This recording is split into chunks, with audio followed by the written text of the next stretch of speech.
The attack came in the night, a time of day when Natalai was at her weakest. The kingdom of Ilfor was just west of Elmore, and tensions had grown all over Fenrir as battles raged in the north. Battles that didn't concern the people of Elmore or Ilfor as far as Natalai knew. Awoken by screaming and fires being set, Natalai rushed to ensure her students' safety. Since that fateful day when the sun chose her as its vessel until now, Natalai had trained student after student in her dojo.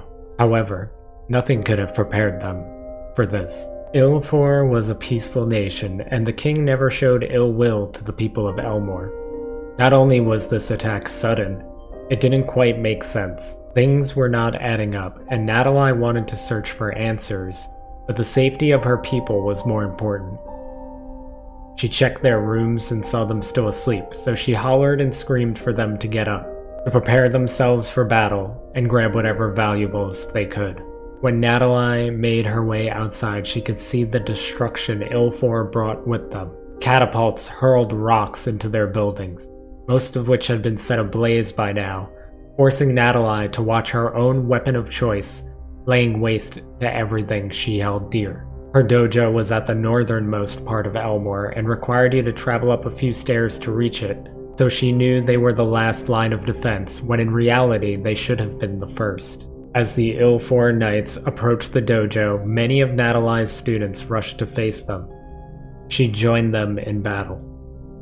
Even if she could not use her fire powers, she was still a formidable foe and easily one of the best hand-to-hand fighters on all of Fenrir. Unfortunately for her students, the Knights of Ilfor were covered in armor from head to toe, and it made it difficult for them to land attacks that could harm the Knights. This didn't stop Natalai's blows from finding their mark though.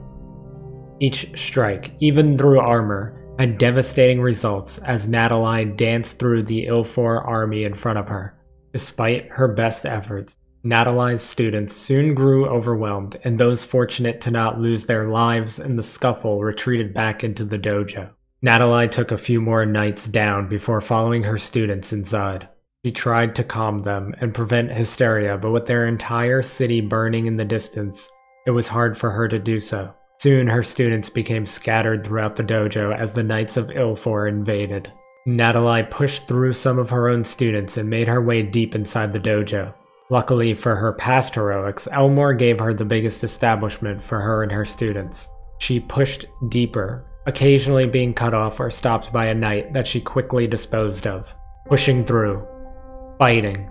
She made her way to her destination. A golden bird statue said to be the most important item in Elmore.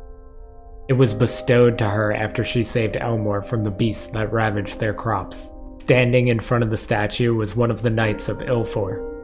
This knight was different. His armor was similar to the ones outside, but sticking out of the top of his helmet was a red feather. "I wondered how long it would take for you to get here," said the knight. Natalai planted her right foot in front of her and readied herself for battle. "Is the only language you speak battle?" the knight scoffed. "Natalai, chosen daughter of the sun. Natalai, wielder of flames. Natalai, fury, personified. For someone who never leaves Elmore, you seem to be gathering an awful lot of titles." The knight finally turned to face her and removed his helmet. "Hend Severson, Knight of Ilfor, Mastermind of Blood River. Not as many titles as you, I'm afraid, but mine bear more meaning." Before Hend could continue, Natalai shot forward and caught him off guard with an elbow to his chest. The attack forced Hend to fall back into the bird statue.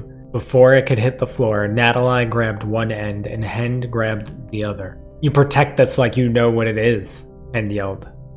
It was true. Natalai didn't know why Ilfor would come for the statue, but she knew her opponent wanted it, and that was enough to defend it. She lifted her foot up and caught Hend square in the face, forcing separation, then ran for the door. In the next room, 3 knights were waiting for her, and she launched herself forward, striking down the first knight, then tripped up the second before delivering a flying kick on the third. Now free once more, Natalai rushed the entrance. But a boulder from a catapult crashed through the front door, and Natalai was forced to dodge out of harm's way. Forced to find another exit, Natalai ran to the room to her right. This was one of the largest rooms in the dojo and the place where Natalai held most of her classes. To her surprise, Hend beat her there, and many of his knights stood behind him. Each knight had their sword pointed at the back of the neck of one of her students. Frozen in her tracks, Natalai raised her arms in surrender. "Take me," she finally spoke. "Just don't harm my students." Hend laughed. "You're in no position to bargain, Fire Girl. That's not how this works. I'll be taking you all.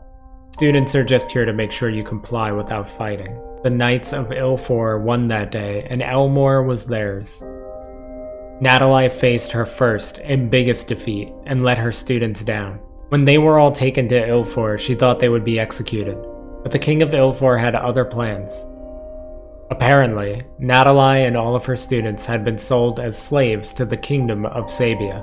Hend escorted them to a boat that would see them across the sea. He made sure to see Natalai eye to eye one last time. Of course, at night. Natalai, with hands and feet chained together, stood at the entrance to the boat, ready to deliver them to their new home. She had no idea what awaited her on the Sand Continent, but she refused to back down from Hend. The mastermind of Blood River went to speak, but Natalai headbutted him, causing his nose to bleed instantly. His knights came to his defense as he backed away from her. "Pray. Pray, Knight of Ilfor, pray." Every single night that I never step foot on this continent again. Because if I do, I will burn Ilfor to the ground with a fury unlike any seen before.